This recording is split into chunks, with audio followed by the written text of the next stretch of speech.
All right, let's keep going with the story of Christopher Columbus.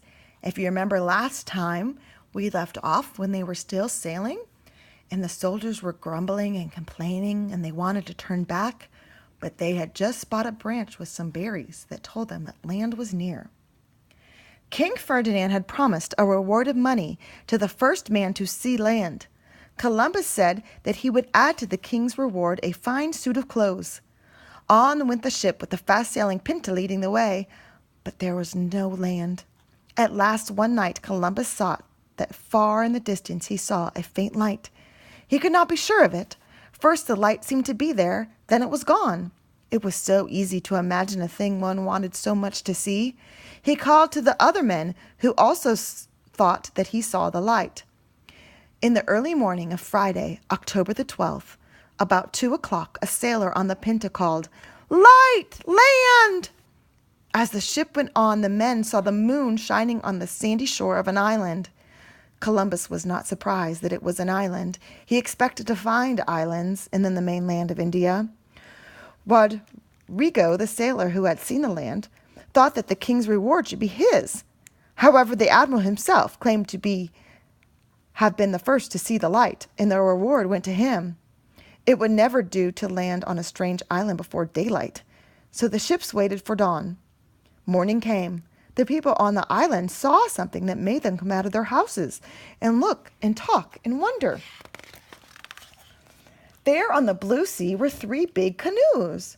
Or were they birds with white wings? Where had they come from? They must have fallen from the sky. The brown-skinned people watched from among the trees. They saw the boats leave the ships and come to shore. Men in armor got out of the boats and landed on the sand. One of the men was tall, with white hair. Over his armor he wore a scarlet robe, and in his hand he held a flag.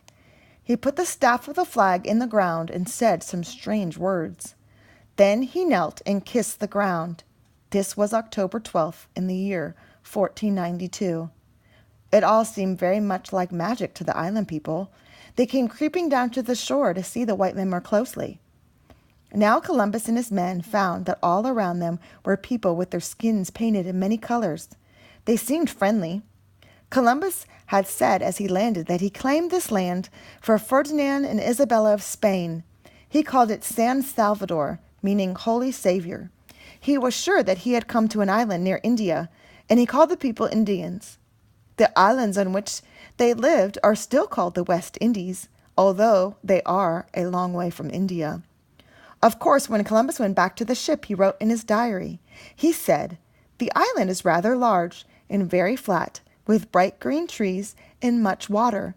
The whole land is so green that it is a pleasure to look upon it." And indeed, the green trees and the water must have been very pleasant after the long months on the Sea of Darkness.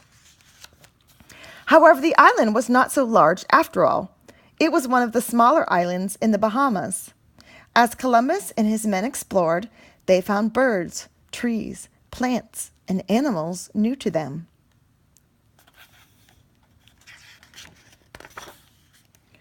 The Nina the Pinta and the Santa Maria went on from one island to another. Everywhere the people of the island came running and shouting, "Come see the people from heaven!" At each island the men made friends with the Indians, giving them glass beads, small bells, and red caps. The Indians gave many things in exchange. Columbus told his men that they must deal fairly with these gentle, friendly people, and not give them bits of shoe straps, broken glass, and things of no value. All right, we're going to stop there, and I want you to narrate to your parents what happened in this part of the chapter on Christopher Columbus.